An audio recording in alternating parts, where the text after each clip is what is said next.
श्री हरि परमानंदम उपदेष्टारमीश्वरम व्यापकम सर्वलोकानां कारणम तम नमाम्यहम। सबको जय श्री कृष्ण, जय महादेव। एक बार फिर से आपका हार्दिक स्वागत है इस ज्ञान गंगा में। सनातन परंपरा केवल विश्वास की परंपरा नहीं है, यह तर्क, विवेक और प्रमाण की जीवंत धारा है। यही कारण है कि हमारे शास्त्र हर ज्ञान को परखने की स्वतंत्रता देते हैं। इस परंपरा में एक अद्भुत ग्रंथ है, वह है तर्क तांडवम।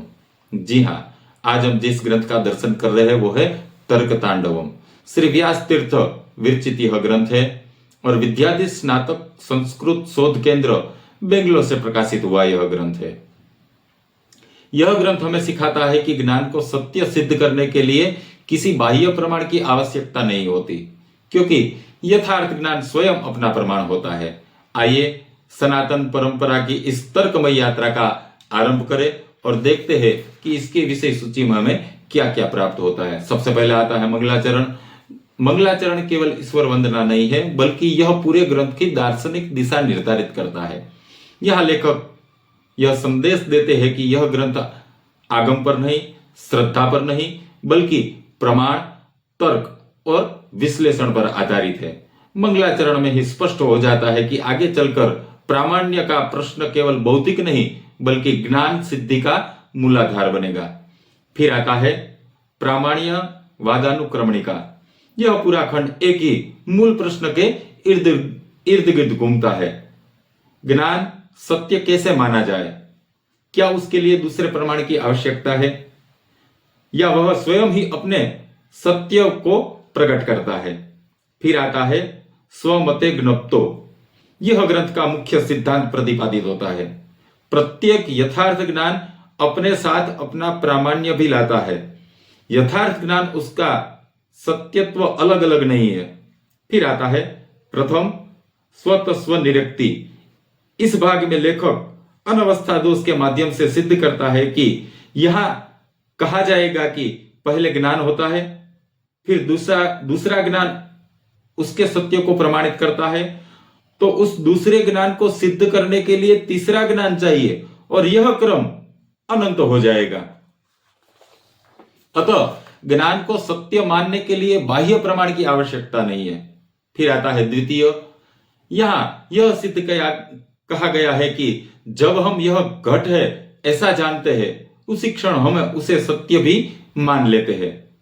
हम पहले यह नहीं सोचते कि क्या यह ज्ञान सही है या नहीं।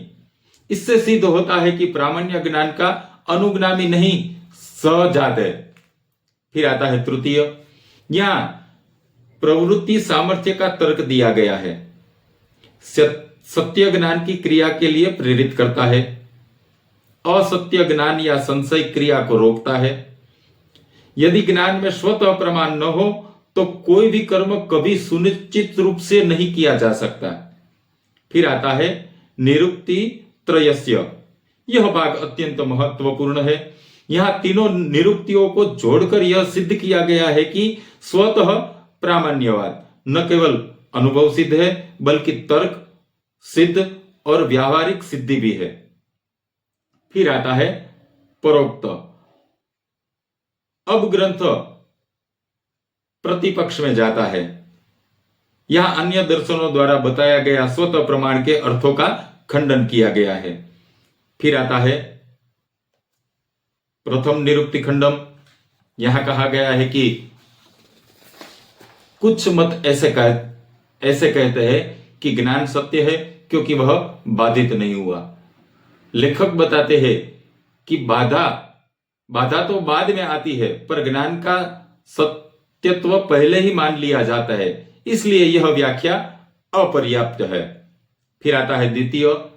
यहां उन मतों का खंडन है जो कहते हैं ज्ञान सत्य है क्योंकि वह फल देता है।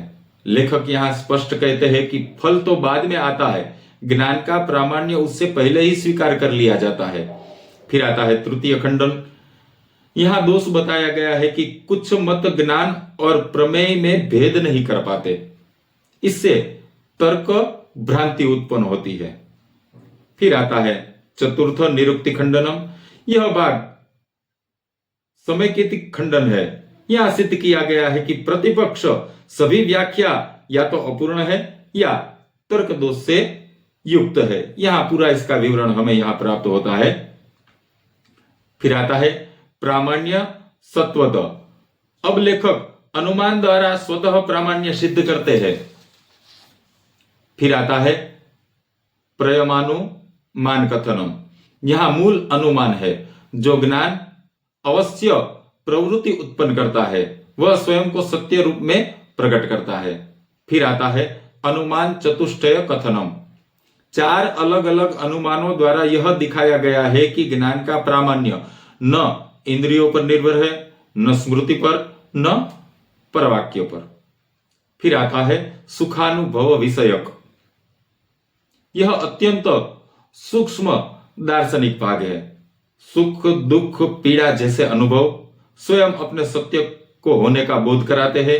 कोई व्यक्ति पहले यह नहीं जानता कि मेरा दुख सत्य है। फिर आता है पंचमानुमान। यह ज्ञान कर्ता फल के त्रैविध्य से स्वतः प्रामाण्य की अंतिम स्थापना की जाती है। फिर आता है पंचविधानुमानांतर निरूपणम।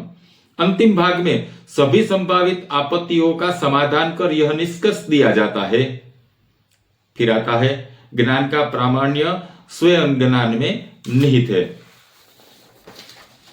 इसी तरह पूरा तर्क तांडव यह सिद्ध करता है कि सत्य को मानने के लिए बाह्य सहारे की आवश्यकता नहीं है। सही ज्ञान स्वयं ही अपने सत्यत्व का घोष करता है। यह ग्रंथ भारतीय दर्शन में स्वतः प्रामाण्यवाद की सर्वोच्चम तार्किक प्रस्तुति है। इस प्रकार तर्क तांडव का संपूर्ण विवेचन हमें केवल एक दार्शनिक निष्कर्ष नहीं बल्कि सनातन परंपरा की आत्मा से साक्षात्कार करवाता है। सनातन दर्शन की मूल विशेषता यह रही है कि यह अंधश्रद्धा नहीं बल्कि विवेकपूर्ण श्रद्धा का मार्ग प्रशस्त करता है। यह कारण है कि वेदों से लेकर उपनिषदों, न्याय दर्शन और हर स्थान पर प्रमाण और तर्क को सर्वोच्चम स्थान दिया गया है। तर्क तांडव उसी अखंड सनातन परंपरा का एक प्रखर स्तंभ है, जहां यह प्रतिपादित किया गया है कि यथार्थ ज्ञान उत्पन्न होते ही अपना प्रामाण्य स्वयं प्रकाशित करता है। यह सिद्धांत केवल तर्कशास्त्र का नहीं है अपितु उस सनातन चेतना का प्रतिफल है जिसे उपनिषद स्वयं प्रकाश कहकर अभिहित करते हैं। सनातन परंपरा में ज्ञान को कभी बाहर से प्रमाणित करने की आवश्यकता नहीं मानी गई, क्योंकि सत्य स्वयं अपना प्रकाश है। जैसे सूर्य को प्रकाशित करने के लिए किसी अन्य दीपक की आवश्यकता नहीं होती। तर्क तांडवम यह स्मरण कराता है कि यदि ज्ञान को सत्य मानने के लिए हर बार किसी दूसरे ज्ञान की आवश्यकता पड़े तो न साधना संभव है, न शास्त्रार्थ और न ही मोक्ष मार्ग की कोई गति। अतः यह ग्रंथ केवल वाद विवाद की पुस्तक नहीं बल्कि सनातन साधना का जीवित उदाहरण है, जहां तर्क, अनुभव और शास्त्र तीनों एक ही सत्य की ओर संकेत करते हैं।